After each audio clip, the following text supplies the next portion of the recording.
Hey there, folks. My name's Kurn. Welcome back to my channel. Welcome to my channel in the first place. Today is hopefully the exciting conclusion of episode 13 of the Rootttrees Are Dead / ROOTTREEMANIA.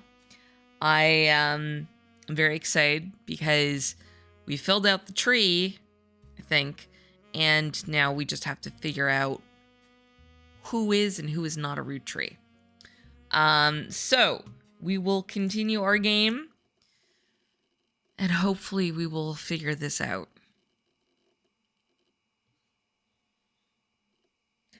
Let me see if I can remember. Oh, I did want to mention, I was talking about Bonnie and Guy Hudson being twins. Which I don't think that they are. So I'm not sure where I came up with that. Because they just look a lot alike. But no, she's the eldest. So they're not twins. So disregard anything I said yesterday about them being twins. But even if they were, it's like the same relationship, right? They share like 50% DNA. So these, I don't, okay. Let's start from the beginning. I definitely believe that Frank Williams is a Roottree because of Bess Williams having written this like very propaganda-like, I think that they say, book about Elias Roottree. So I'm pretty sure that occurred, and he was born like right after that. Additionally, one of the kids or grandkids heard Elias's wife Gwyneth, and him arguing about Beth. But Gwyneth had a speech impediment. She had a lisp, so she would say Beth instead of Bess. So pretty sure it's Bess Williams.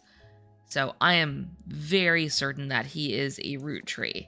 I've also found like all of these things, so I'm very sure that he is. As a result, all of these people are Roottrees. Then we come to Miracle and Mary Beth. This kid looks exactly like Miracle's kid. If we go up here,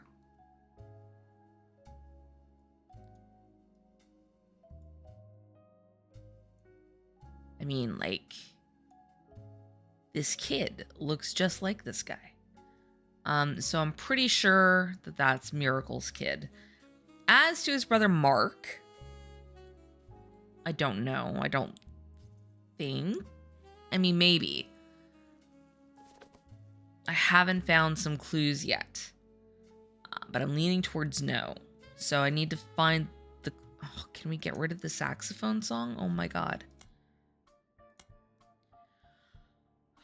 I don't really mind saxophones. It's a little grating to hear it going. Anyway, so I'm currently leaning towards no. He's not. But he was like an odd adoption for the mom, right? But that's Miracle right there. Whereas like as a kid, doesn't super look like Miracle. He does look more, I think, like his dad. So I don't think he's a Roottree. I don't think they're Roottrees. Also, like, I mean, we don't know what Colleen Webb looked like, but clearly has dark hair. That one, I don't know, maybe, you know, I also don't know what Val Lincoln looked like. Now, I have determined that there's something fishy going on with Ruby Spratt, who's the lawyer for Roottree Candy. She threw out Bonnie's hair, which is how they've been matching, and lied, I suspect, saying that she thought that they need fresh samples every time. It's not the case. David and Beatrice Watts and Courtney May Watts' stories are very much the same, but these people went to the media before he did, but his story got published. So I think Ruby Spratt is in with David and might get a cut of his inheritance share or whatever, since they, I believe, faked the DNA test. It's so clear that it's not the same person. Now, as to these guys, I haven't found this clue yet, so there's another clue missing. But so much of this seems to indicate that Christine Farrow had an affair. And I don't know about Robert. So we're gonna have to come back to this. I am very certain that Min Lang is a Roottree, although I haven't found some of the clues. Not sure, but I'm fairly sure. Also, he looks exactly like Guy Hudson, so yes, definitely, 1000%. His name means like golden haired or whatever, so yes. And then I think that these two are also Roottrees. I found all the evidence, right? So,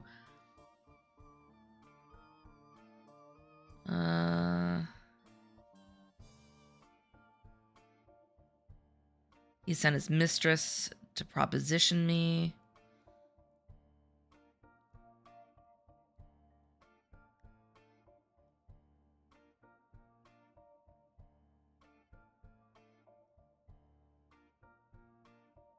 Madison got some things wrong.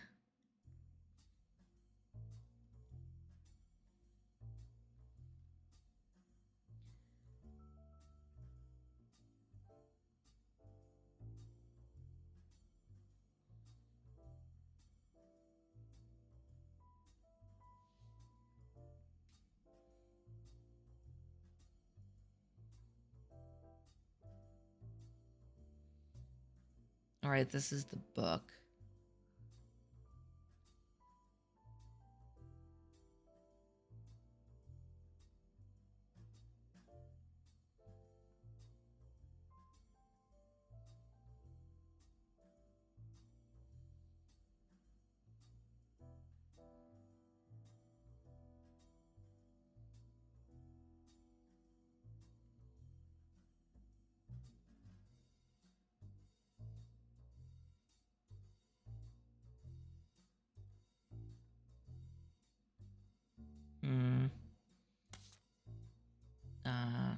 What was I looking at?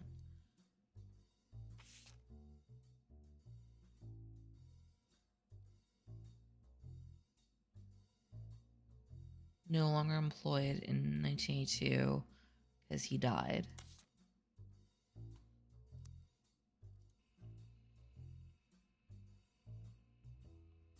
Thomas Hughes.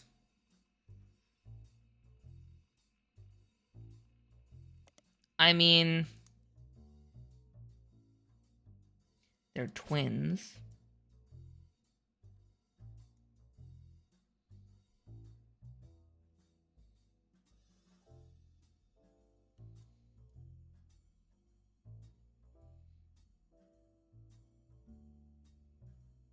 I think that they're Roottrees, just to look at them. But again, I don't for sure know. Okay, so we're gonna start at the beginning. This I already know, 100%. This, I'm missing a clue. So let's try to find that clue. Especially considering there are two other clues here.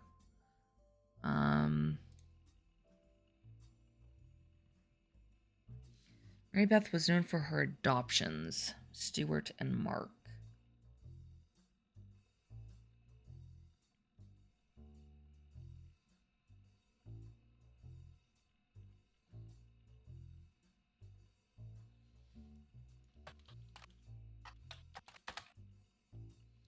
What's his name? Sterling. Oh, Edson, right? Edsel.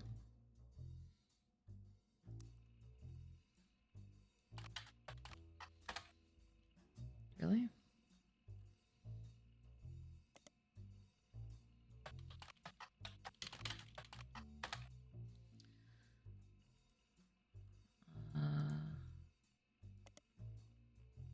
But he went by Edison, right? Is that right? Oh, for the love of God.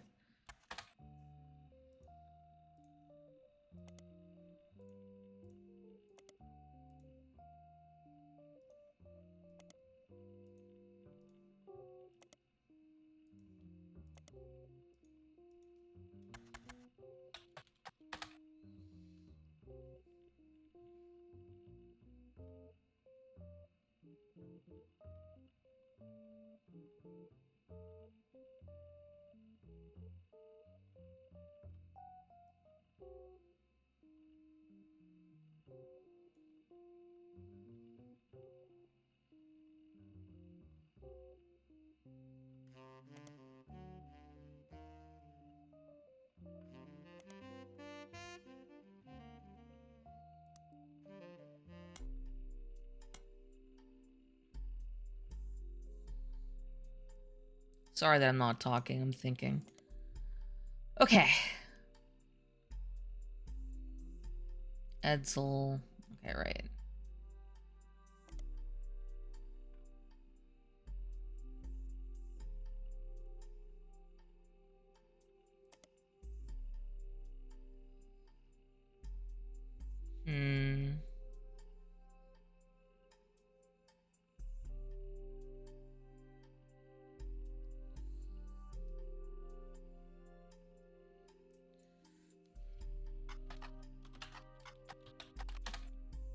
Right, Crocodile. And Stewart.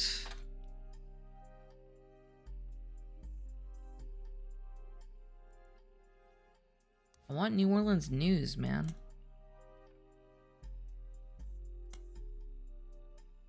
In the Regina Clementine email.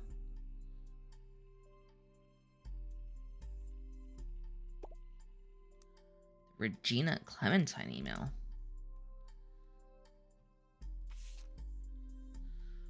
Oh.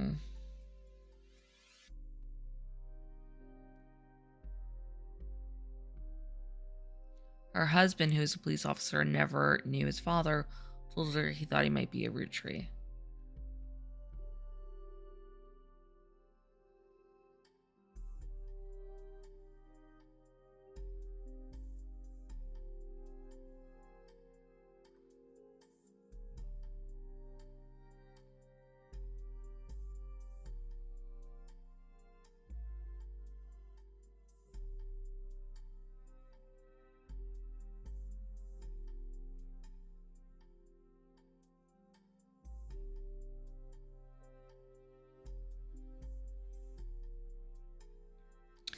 I look up Regina Clementine.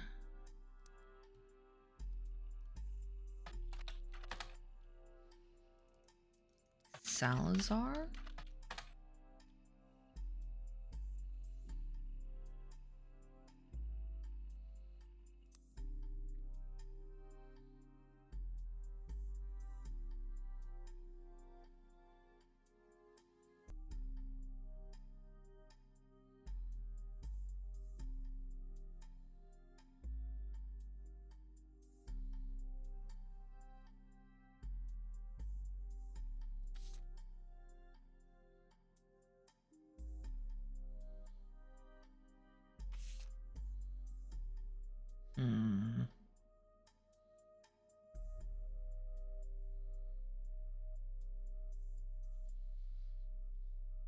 What about Mark?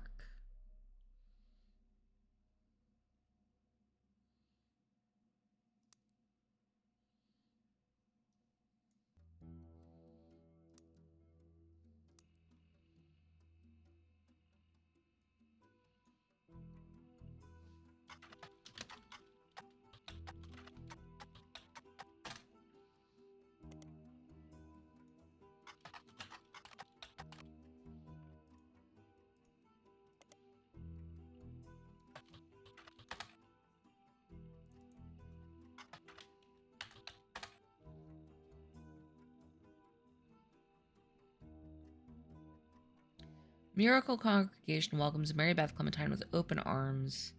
His eyes on the sparrow.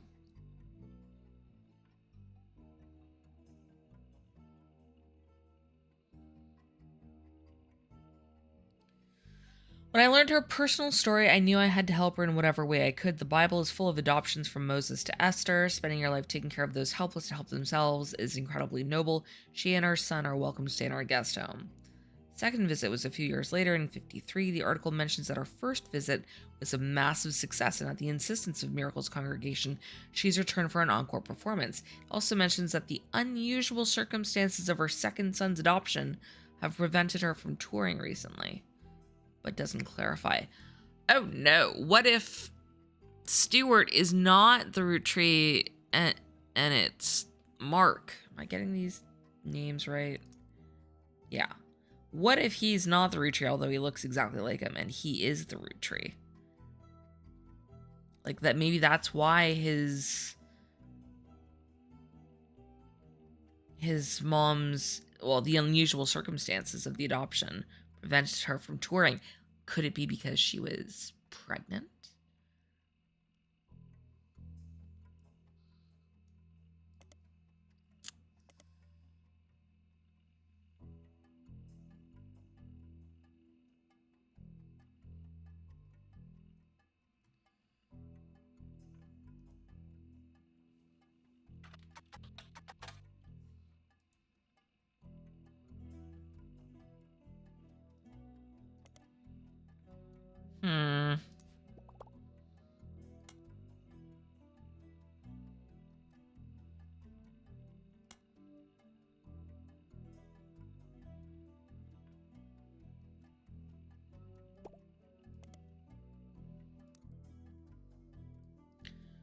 Jesus.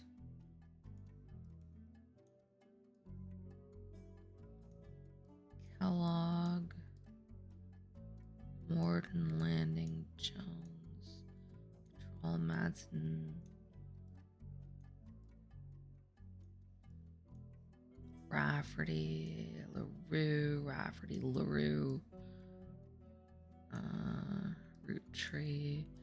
Roottree, LaRue, Monroe, Quaritch, Roottree. Yeah. What? Oh. What?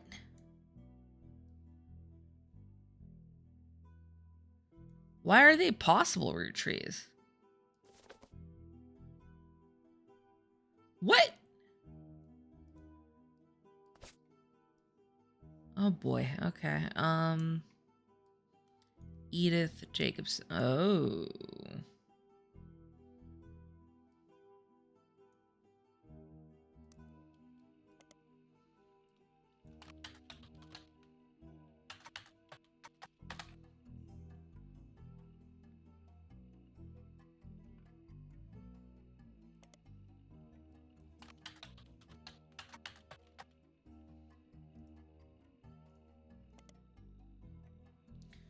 There's a Crime Blotter article about Edith Jacobson that also mentions a Helen Roottree and a Lucinda Jacobson. Hang on.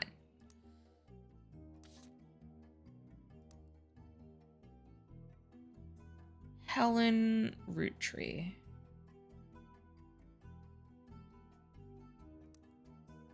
And Lucinda. Okay.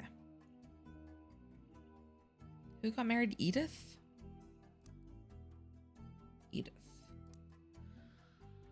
Okay, I gotta write this down. Edith and Lucinda were sisters.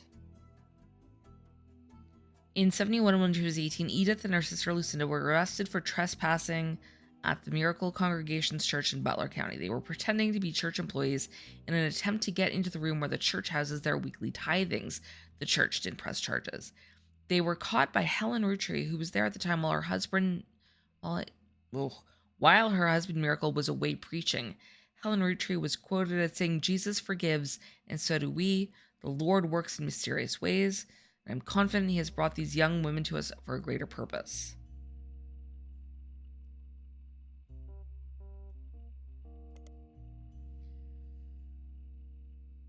Right. Tostarito Jacobson.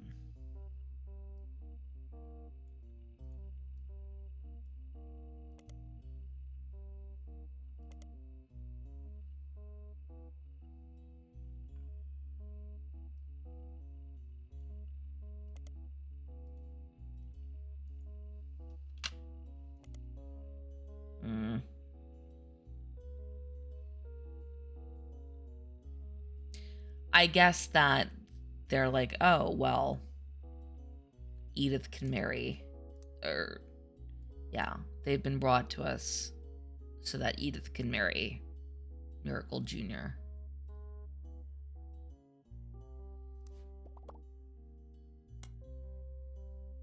Okay, yeah. Let's look at Ruby Spratt.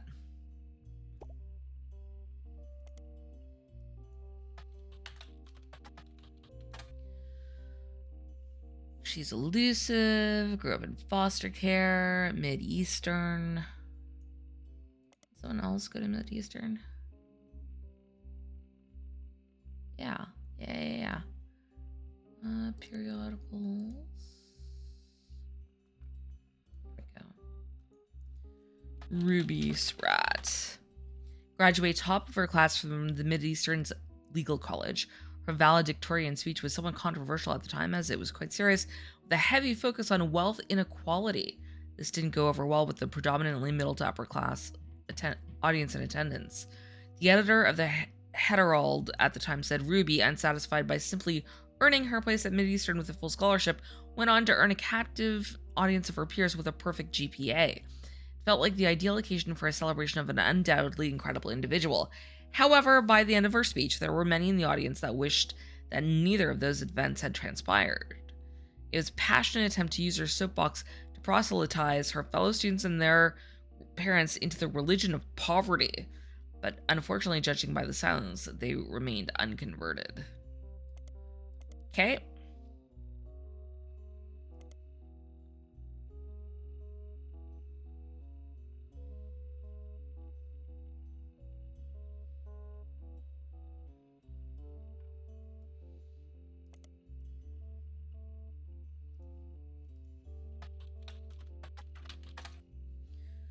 Local teen making change for foster care system. She grew up in the foster care system. The Girl Scout, earning her gold award. The Foster Fountain. All the coins scraped from the bottom were slated to be donated to Portland's foster care system. Coalition of local businesses that sponsored the fountain have committed to matching any of the donations. Okay. The Fountain of Youths. I think I've already made this joke, but whenever I see youths, I think of my cousin Vinny and Utes. Also known as Foster Fountain, is a fountain found in a small park in Portland. A website for Portland's Parks and Recreation mentions under a trivia section that the Fountain of Youths was originally conceived by Ruby Spratt, an alumni of the foster care system. As more businesses signed on as sponsors, it grew in scope even beyond Spratt's original hopes. The fountain is unique, blah, blah, blah, blah, blah, blah.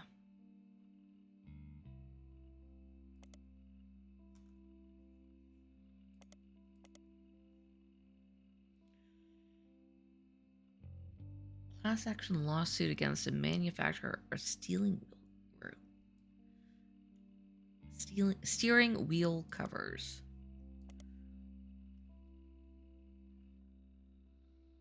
Gas station. I think I did that.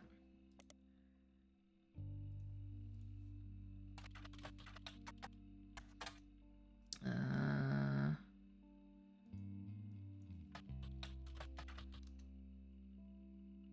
no.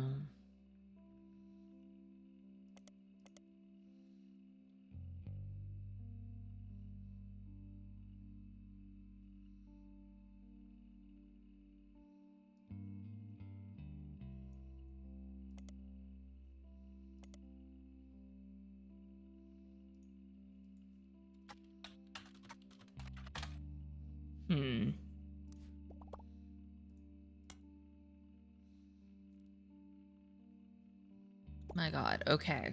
There's like 18,000 leads right now.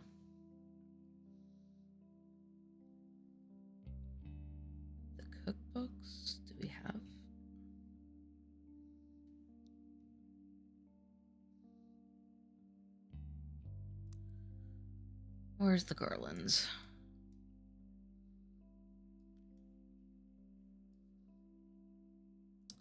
Right, Stephen Garland and other person.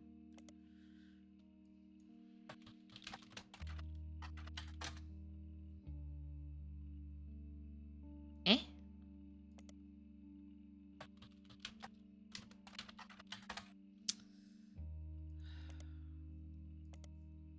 That's not how to spell his name. It is. Okay, I'm gonna look up James Garland.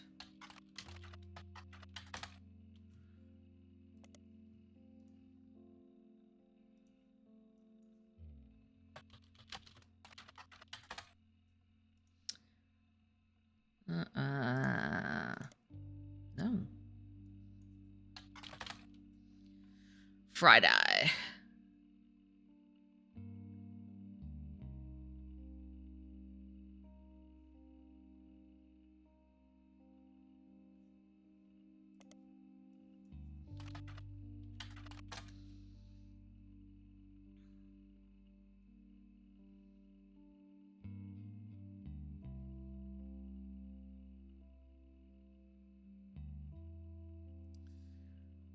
I don't know, man.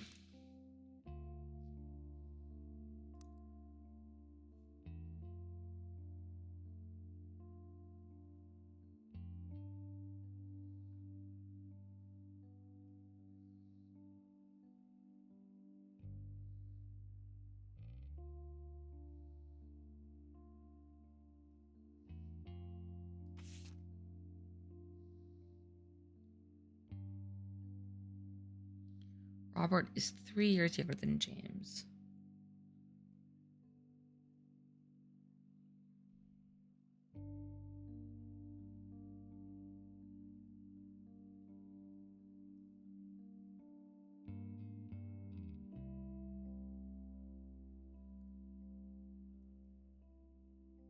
The Sistine Apple.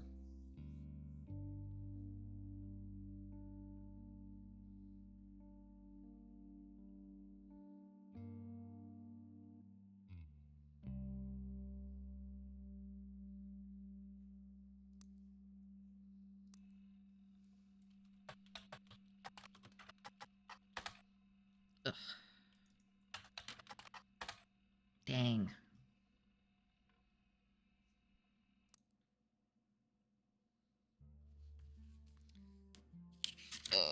So many pages. Steve Garland and Christine Farrow. Yeah. James and Robert. Sistine Apple.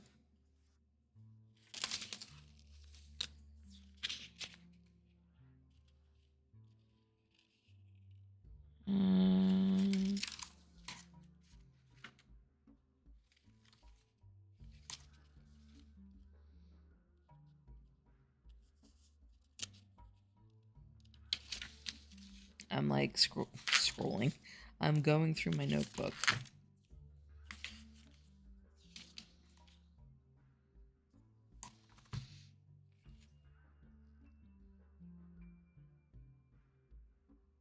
They moved to Boston.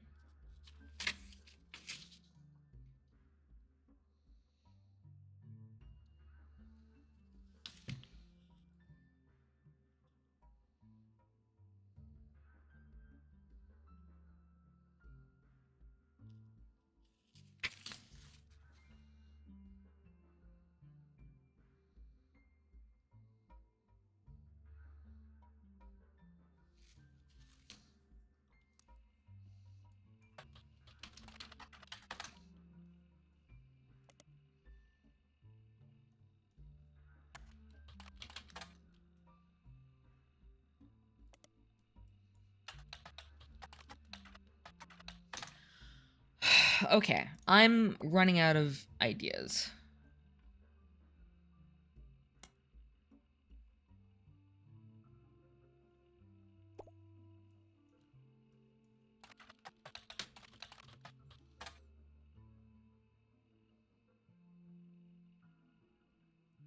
Right, Zimmer.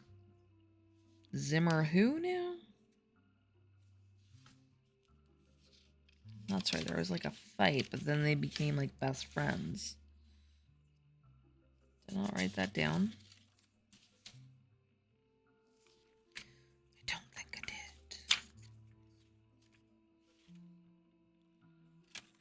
did. 5 peas. Ruby Sprat.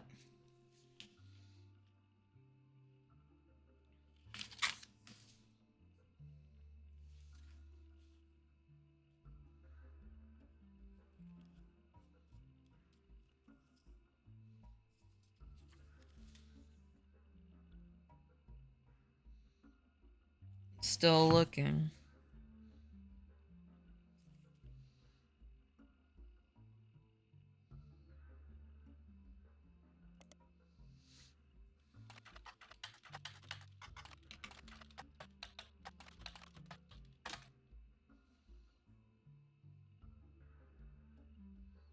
Mark Zimmer.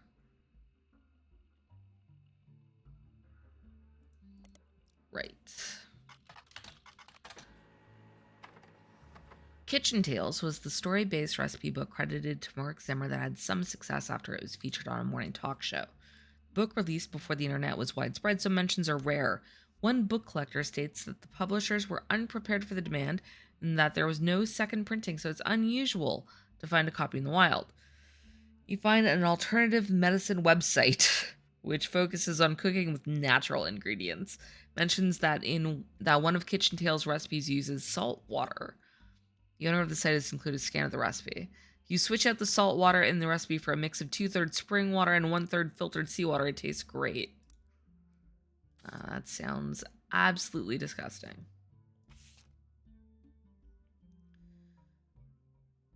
You found a scan of one story on a website. It demonstrates how to bake the plated loaf. For years, two bakers, Flora and Yates, flirted. They grew their friendship, compared recipes, and combined knowledge. She loved his salt and pepper beard. He adored her rosemary cheeks. They thought sweetly about one another. But he was one day whisked away, conscripted to bake the army's bread. By the oil of the lamp, Flora's tears began to salt her bread. Really? God. The recipe asks the reader to combine flour, yeast, sugar, olive oil, and rosemary. Combine the salt and water together and add to the mixture and whisk until the dough begins to form. It's 10 to 12 years later that they met again, seemingly by fate. Flora's unique dough had earned her a position as the king's personal baker. Yates had found success as well. He baked for the kingdom's 45 diplomats.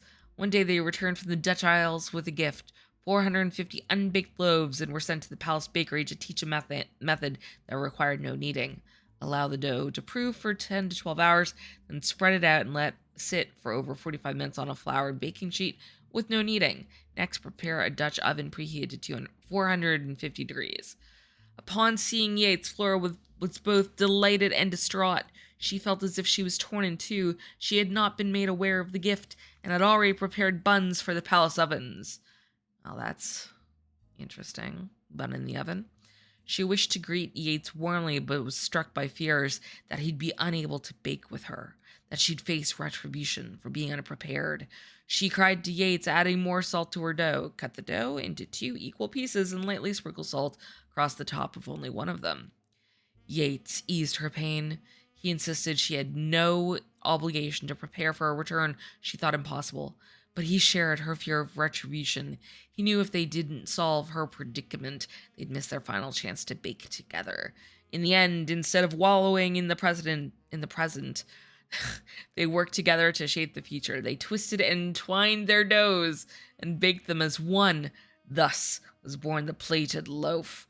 Word quickly spread of this new delight. The king's decree on royal parchment was that it would be considered a delicacy. Roll and twist the pieces to entwine them, then take the twist and wrap around the inside of the Dutch oven atop parchment from outward inward to make a spiral. Bankrolled by the king, Flora and Yates spent their days baking together. They traveled for 45 years, then settled down for 15 more. Their souls were golden with no regrets. Lastly, bake for 45 minutes, remove lid, and observe until crust is golden brown, which could take up to 15 minutes. That's a creepy-ass story. That's all I'm going to say about that. Let's look at Kitchen Tales.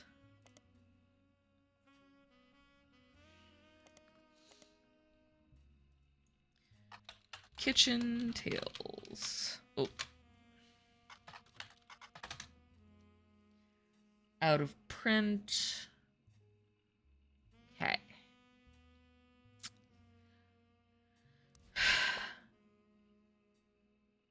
Well, hang on. Does it now think that I've, like... I found all the things for James and for Robert.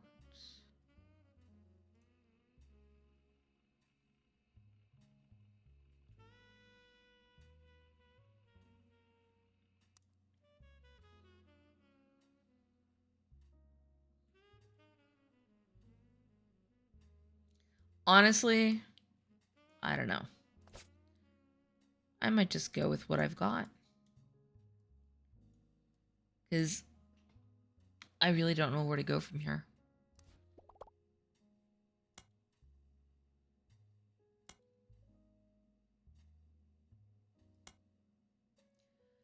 Lang Jinyu in Business Watch.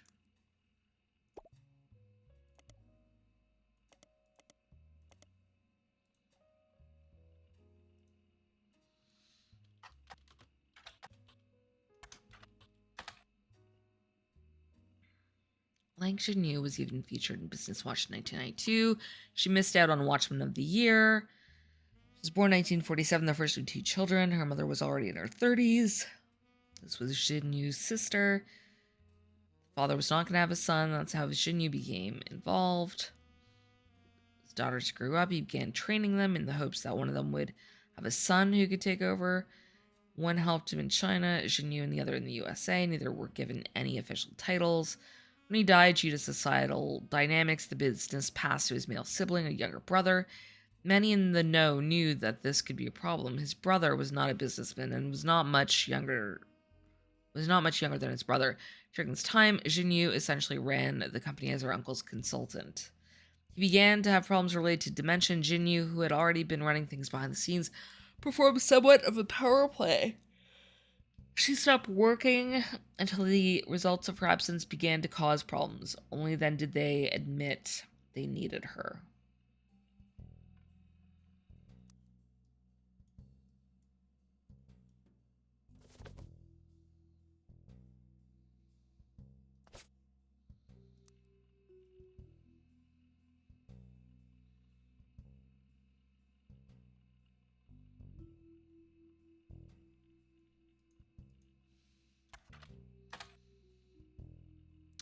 IVF.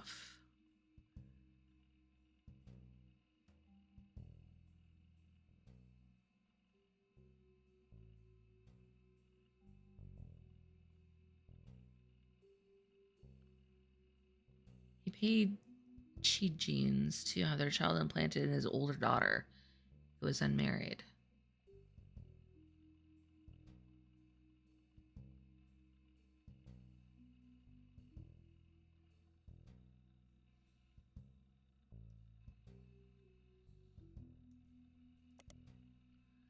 Genes was a medical company. Their services were in some cases falsified. While they did often perform IVF, the whistleblower proved that a few of their customers paid for a very different service, an alibi. The company would claim they performed IVF on someone who was already pregnant to create a cover story for high-profile families who did not want to give up the child, but did not want the shame of an unmarried mother. The whistleblower claimed that they had helped do this on at least six times, only provide proof of one case, the daughter of an American politician. Genes shut down soon after. Hang on then. Okay, yeah. So, no, she is definitely a friggin' Roottree. Even though I haven't found these clues yet. I think I'm just gonna go for it. Because... I mean, I want to, but I don't want to.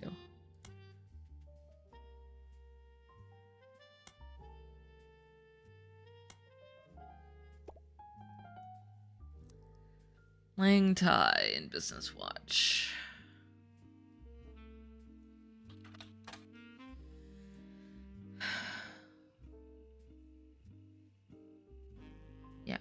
In vitro.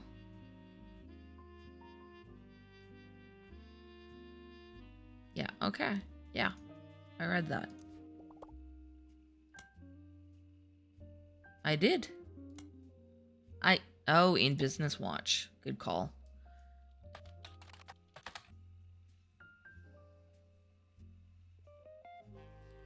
The article mentions the whistleblower's claim key genes will sometimes claim that they performed IVF when they did not. The whistleblower apparently presented the Department of Health and Human Services with credible evidence. At the time of the article, it was still an ongoing investigation, but Business Watch speculated, after copies of the proof were leaked to various media sources, that they could imagine a world in which the company would be allowed to continue operations.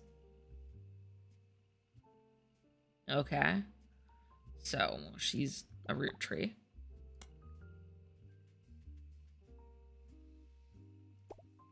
Good God.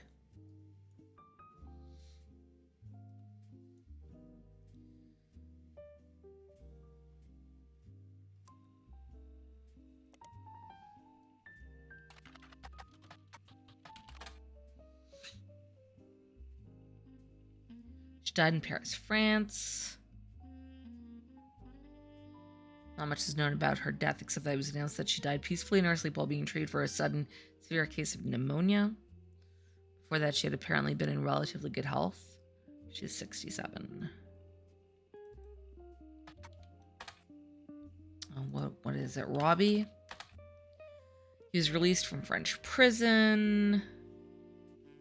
He hasn't come back to the States. Yeah, I know that. What about Ron Roottree?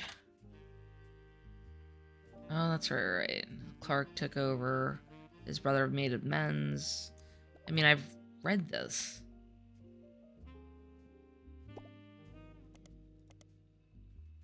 Guys like us.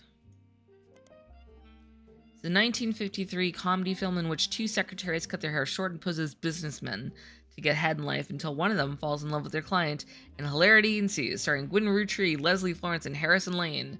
It's fairly popular at the box office and made its budget back, but it was seen as somewhat formulaic, so it didn't really stand the test of time compared to other classic films of the era. It was recently released for the first time on home video due to ROOTTREEMANIA. The time it took to manufacture and ship VHS copies of Guys Like Us meant that it missed the height of the craze, which only lasted a few weeks. Even so, it did sell modestly well, and there have been talks of a remake.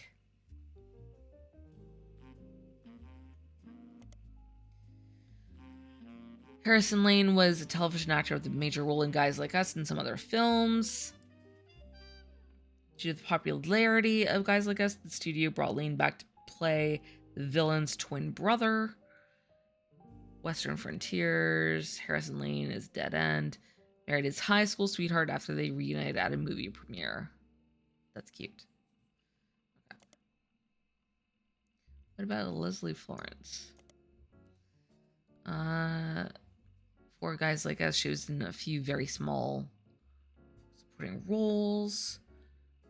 Even with the success and acclaim, she retired from Hollywood almost immediately after a co-starring role.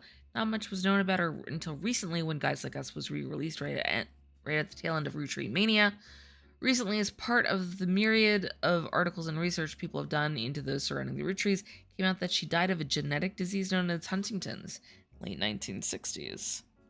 Interesting. But I don't know what that's supposed to do for us.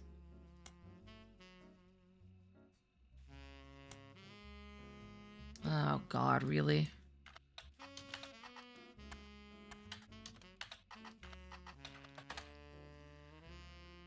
He didn't make an appearance at Gwyn Rootree's funeral. Because of his absence, there were rumors online he must have already died. But according to a reporter that tracked him down, he's in his 70s, still lives in Paris, and is in perfectly fine health. He even went on record as saying, "I think it was Mark Twain who said the rumors of my death have been greatly exaggerated. It seems appropriate today.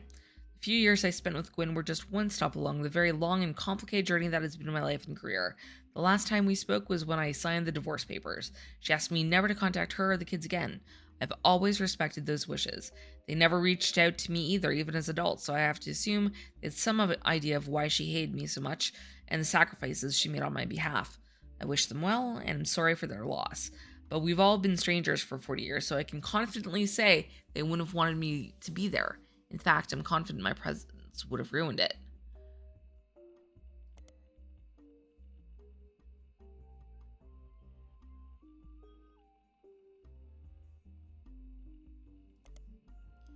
Well, like, what does that say?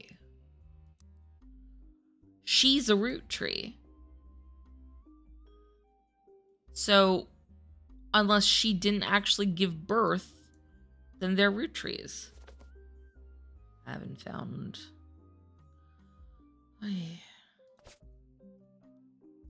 What's the duck got to say?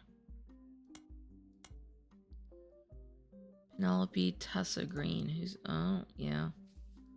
That's fair.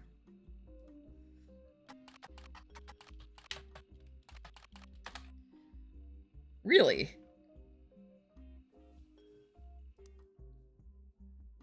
Oh, Green with an E. Comedian Penelope Tessa Green was part of a recent fundraiser at the Reno Comedy Club, The Laugh Lounge, about a month ago. The fundraiser was called The Best Medicine. It was to help find a cure for Huntington's disease.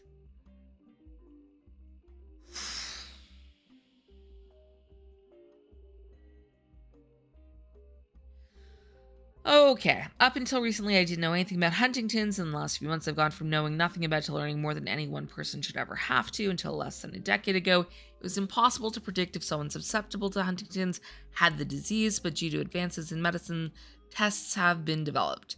Hopefully this increased awareness is the first step into finding a cure. Please join me for a night of comedy for a good cause. She doesn't say that she has Huntington's.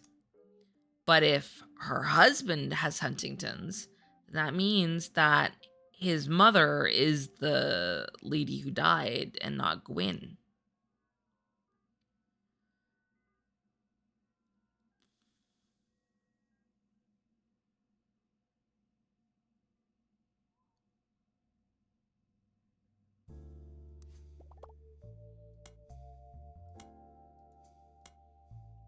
Oh, God. These are all really obvious things that I'm just not thinking about.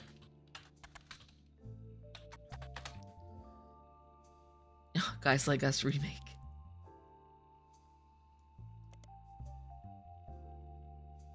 Movie news. Your cast is Cameron Diaz, Linda Fiorentino, and Chris O'Donnell. Wow, that is so 90s. I'm like, they're old now, but they weren't old like 25 years ago.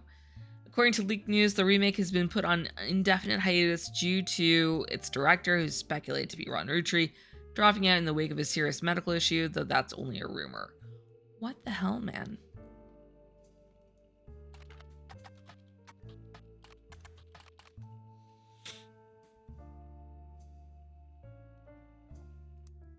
Okay, so he's not a Roottree. Even if I haven't found all the clues yet. I think he is a Roottree.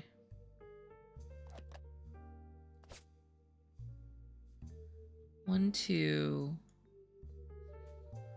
5, 6, 7, 8, 9, 10, 11, 12. Okay. I think I'm right.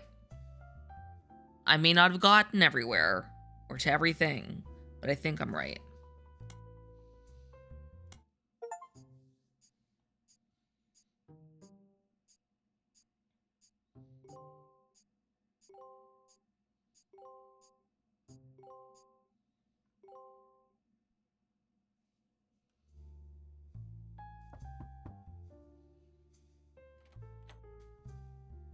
Beatrice and Courtney May.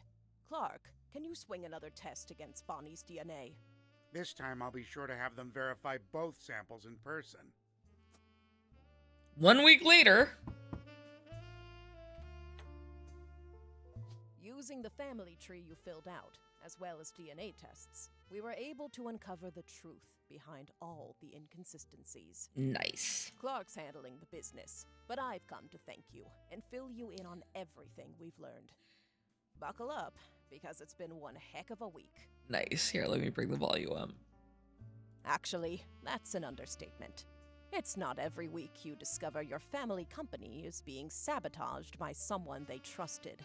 Ruby Sprat, perchance? But that's the kind of time we've been having. Like I said, buckle up. Oh, Maybe God. grab some popcorn. We'll start with Guy Hudson. Guy, keep it in your pants, Hudson. Guy had a frankly ridiculous number of potential children. What shocked me is how many graduated from potential to confirmed. So I think 1, 2, 3, 4, 5, 6. We can even prove he was aware of them. Oh no. The smoking gun was how he used company money to pay off a lot of women. He hid it with a method inspired by his idol, Elias. 5-piece flavors. Oh The no. flavors he was paying to research were a ruse. Oh no. He developed flavors based on the initials of the women he was paying. Which was really stupid, considering one of their names started with X. It's true. Okay, yeah, no, I've clocked all of them. Let's start with Christine. Guy was paying her under the name Caviar, but there were some other clues. James was born 9 months after Zach's party. James. Okay. Okay. Christine was there with Guy, and when she got pregnant, she panicked. Steve stepped up. He even turned it into one of his recipe stories. Oh, interesting. So he knew. Not all of Guy's affairs led to offspring. He may have slept with Robin Martin, but she didn't have children, so we'll never know. And that's fine, I guess. Also, not every child of Guy's affair partners were his. Robert Garland was born after his parents had already moved to Boston. Nice. So I nailed that. Skipping Beatrice for now. Up next is Lang Xin-yu. When Guy showed up in China, she was into America. And Americans. Dare I say redheads, even? When she got pregnant, her father paid key genes to fake IVF. Right. They claimed but her sister and Jerry had their own son, Mark. Right. So yes. Nailed it. Sonia Alves was soon after. Nia was married at a very young age to a much older husband. Right. Suarez guy. She resented him. I don't blame her. They allegedly spent no time together in private. Guy was in Brazil during Christmas 1979. It's the only Christmas not in the records. Flavio was born 9 months later, and like the others, Guy started paying Sonia. Nailed it. Last was Susan Ford, hired to translate for Guy's overseas trips. It's easy to read into Guy's donation to her school, but there's no definitive proof there. She and Guy were witnessed together near the end of his life. Susan's husband was convinced he couldn't be the father of her daughters. Guy, though, paid double. The price of twins. Nailed it. So, what about 5 pieces? No. Felix Fellow's mother, Joanna, doesn't have a 5 pieces flavor. On top of that, his story doesn't really add up. His mother already left the company by the time Guy became president, and his lyrics indicate he was born sometime around 1975. Alone, that wouldn't necessarily prove it. But there are some suspicious connections between Felix and the company's current lawyer, Do tell. Ruby Sprat. They both grew up in Portland, in foster care, and according to the local paper, they definitely knew one another. Oh, man. Yeah. I should have caught that. Ruby was the one who approached the Roottrees to begin with. It was all a setup. Oh, wow. Ruby and Felix saw my book's challenge to the Clancet Trust as an opportunity. Okay. His mother really had worked for Roottree, and Ruby was a respected lawyer. She exploited my family's greed, worked her way into control of the trust, and ensured Felix got a piece.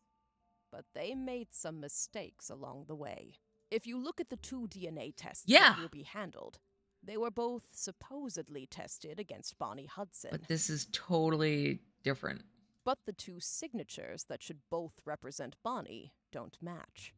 After Clark and I confronted her, Ruby lawyered up. Ironic, I know.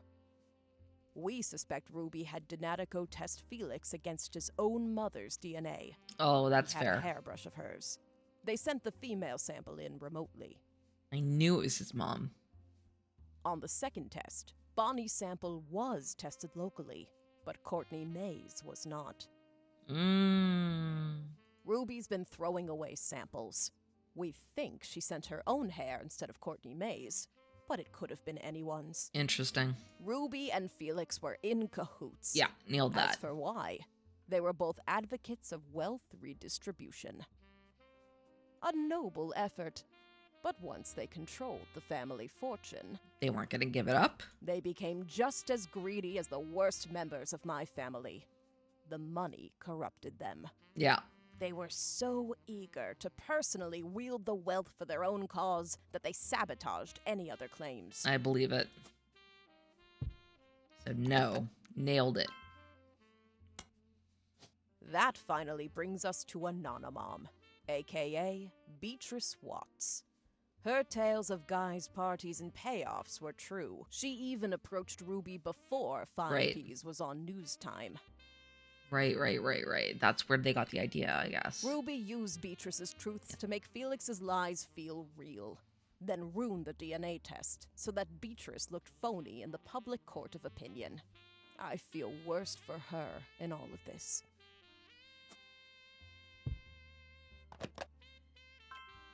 Nailed it. While Ruby and Felix stole the show, there were some other potential new family members as well. Miracle Roottree Oh, was God. less of an open and shut case. I forgot that there's like 3 others. That said, it's very likely he had a son with Mary Beth Clementine. Okay. Is it Stuart or is it Mark? Because I'm not 100% sure. Not Stuart. Mary Beth adopted him before she ever set foot in Butler Damn. County. That leaves Mark.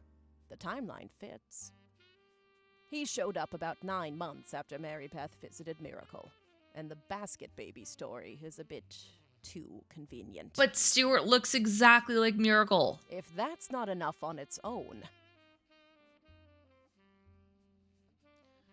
Right. Mark's bail was paid for by Miracle's wife's sister. he was also bailed out by the sister of Edith Roottree, Miracle Jr.'s wife, after she changed her name to win that silly contest.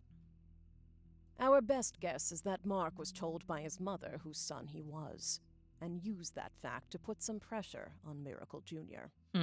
We have no real proof of that, but nothing else really makes sense for why they'd be connected in that way. Damn. So I messed that one up. Elias's affair was the most ambiguous. No. Gwyneth was able to coerce Elias to do things he wouldn't have otherwise done, like pressure to include me in the family. My son even mentioned them arguing about someone named Beth. Combined with Gwyneth's lisp, it's possible the name was actually Bess. Unfortunately, all we know about Bess Williams is that she wrote his book and died not long after, leaving her only son an orphan. The timeline fits with Wildcat, but there's no record if she had any other relationship. Really? Honestly, I wouldn't say we had enough evidence either way. I wouldn't be surprised if Elias cheated. Of course, I'm a bit biased. Regardless, we haven't Okay. gotten in touch with any of the Williams clan yet. That means we haven't been able to do a DNA test. As Clark mentioned, from here on out, all of our DNA tests will be in person for both parties. That seems fair.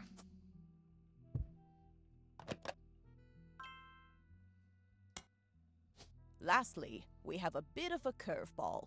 Aha! Ron Roottree isn't related to us by blood.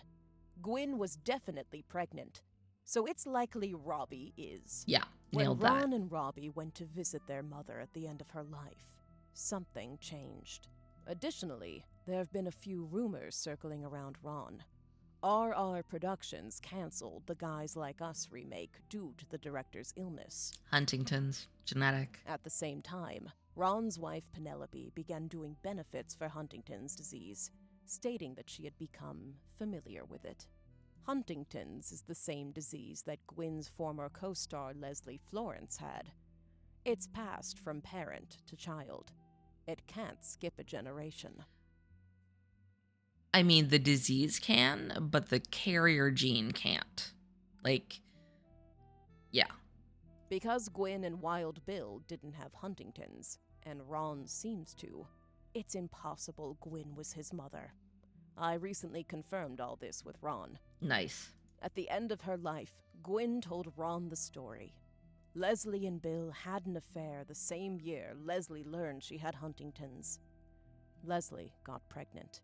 Leslie wasn't likely to survive to see her child grow up. And even if she did, she didn't want to be a burden. She begged Gwyn and Wild Bill to adopt her child. Wow. Gwyn did. Mere weeks after she found out she was having her own son, she also took in Ron. Wild Bill was a problem. Unreliable and a serial adulterer. Gwyn divorced him and never saw him again. Gwyn had already told Starlet she was pregnant, so it never really made waves when people saw her with a child in Paris. There was gossip during her divorce when she was discovered to be pregnant again. In actuality, it was the final months of her only pregnancy. Got it. To lay low, she stayed in Paris long enough that even her own family never had reason to question the timeline. Wow. It's one heck of a story, and frankly, nobody could be expected to piece the timeline together. No joke, eh? Not with what few mentions of Gwyn's past have survived. But the Huntingtons itself? That's proof. Yeah. Nailed it.